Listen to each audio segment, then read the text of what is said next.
Today, by popular demand, we are going to review and test this, the Hikari 2023 Y45 LED headlight upgrade. Even though this is a 2023 model and we're currently in 2024, it still holds its own for the money. It's a solid bet, and I'll show you why.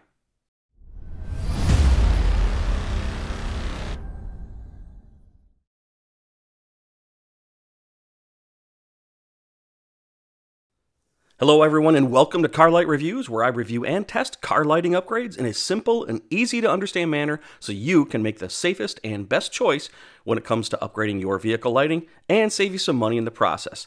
Now I've tested Hikari LED lights in the past.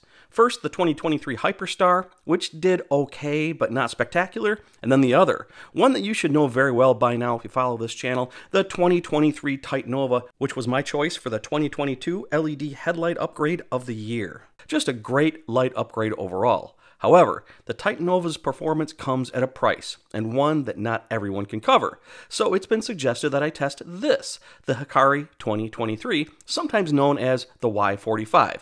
The specs look impressive, and the price is decent, so let's dig in. Standard owner manual. Has some great information, but like all the LED headlights I test, these are plug and play. Simply remove your factory lights and replace with these. Aim carefully. Check your owner manual if you need to. Okay, let's start with those published specifications at the time of this video. 45 watts each, 20,000 lumens each, a color temp of 6,000 K. The chip is called a Core 12 chip, and I really don't have a whole lot more information than that. Has an IP rating of 68. An hour rating is the typical 50,000. It does have an adjustable collar with friction fit, and it does have stops. It does have a fan for heat management, and as you can see, this is an all-in-one style internal driver. The warranty is longer than average, 2 years, and the price at the time of this video per pair before any coupons or discounts, $44.99. Now there is, right now as I make this video, a 20% off coupon code on Amazon, making them just $35 a pair. So are they worth it? Well, we're going to find out. And here's my initial observations. As I mentioned before, this is an all-in-one unit. The driver is internal and not external. Now, a lot of people ask me what's the difference between the two? Which one do you want? Well, typically internal is usually less expensive, but also has less light output and gets hotter faster, and in theory won't last as long. External, just the opposite, costs a little bit more, has the driver box on the outside, doesn't get quite as hot because the driver regulates it from out here instead of inside, and as a result, it can be a little brighter, but it also comes at a cost. This does have the standard design and form factor. It's very traditional in design. There's really nothing unique about it, and that's not a bad thing. You can see here it does have the exposed copper core for heat dissipation. It does feel as though it has an all-metal material construction. Now, I am a bit concerned about the size of the emitter, aka the LED chip. As you can see, it's pretty wide, and in a perfect world it would be the exact same size and position as the halogen filament that it's replacing. Now we will see if that shows in the light output tests a bit later in this video. It does have a decent sized heatsink here, the guard on it with the Hikari logo, which is a nice touch, and I've said before, I'll say again, I like it when there's a guard on there just to protect it, especially if you're installing it. I measured from the trailing edge of the mounting collar to the back of the heatsink, and I measured 37 millimeters, in case you need to know if this will fit behind dust caps. And you probably noticed that it does have a really nice braided cable, and you might know that I do like to see that just for durability.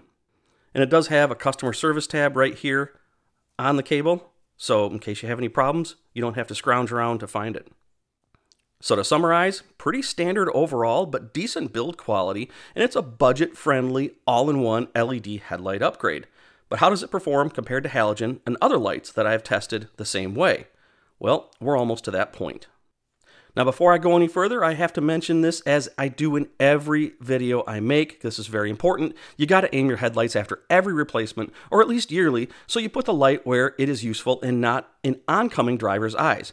And know your local laws. LED lights as halogen replacements are only street legal in the US for off-road use and headlights, or in fog light use only.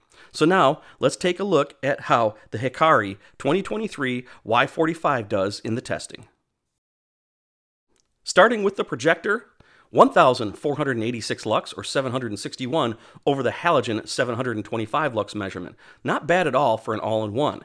This comes in third for initial brightness of all the all-in-ones that I've tested so far. It is behind the Far Thermometer 2023 and the Oxydo Q16, both of which are more expensive than this Hikari. That's saying something right there. But the lux number over time is more important, what you get after driving for a bit. And so throughout the 27-minute runtime test, it leveled off about halfway through it. 27 minutes being the average commute time in the United States, retaining 78.1% of that light output, just 2% lower than the average of all of the lights I have tested. And that results in 1,159 projected lux over time, which is 434 lux over halogen. So after 27 minutes, this is the fourth brightest that I've tested for projector output over time on this channel for all-in-one units, just behind the Firehawk LED, which is also a bit more expensive than this Hikari. Now, brightness is fine, but if it can't come close to the same light output pattern as halogen, it is useless and should not be used, so let's compare. As you can see, the cutoff is very crisp, but it does raise up on the edges left and right just a bit more than I'd like to see, and likewise, the cutoff is just a bit higher than the hotspot than I would like to see, so this might be due to the chip being so much larger. But the output is full with no real weak spots, and overall, I don't think this does too bad in a projector, but projector output is easy. Let's see how it does in a reflector. For the reflector, 2,585 lux, or 1,675 over the halogen 910 lux.